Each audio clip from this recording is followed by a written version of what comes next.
হাসবে না, আমি যদি কারোর মুখ ভোদা দেখি আমি ওই জায়গাটা শূন্য লোক বসে দেবো। তোমরা করে ইয়েটা দাও তাহলে দেখি আমি যদি দেখি কারোর প্রেমে হাসি আসে নেই, আমি ওখানটা এই তুই বেশি যাবো। বেশি ওইদিকে ফোনটা আমাকে ঢেকে দিয়েছে তো। তুই এরকম বুঝবি না তারা ঠিক আছে ঠিক আছে ঠিক আছে এই যে ওকিং করটা এটাতে থাকো একটু সরো না।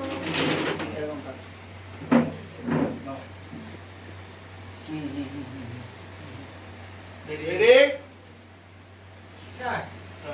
আচ্ছা আপনি একটু একটু এই মুখটা আরেকটু করো, একটু হ্যাঁ বাস এই যাবো। এই আপনি হাসুন, আপনি মিডিলে হাসুন। পুষ্পিতা মালাকার বিজনেস নেই, ক্যামেরা দিকে তাকিয়ে আছো। বিজনেস দাও, বিজনেস দাও, বিজনেস দাও। দিতে থাকো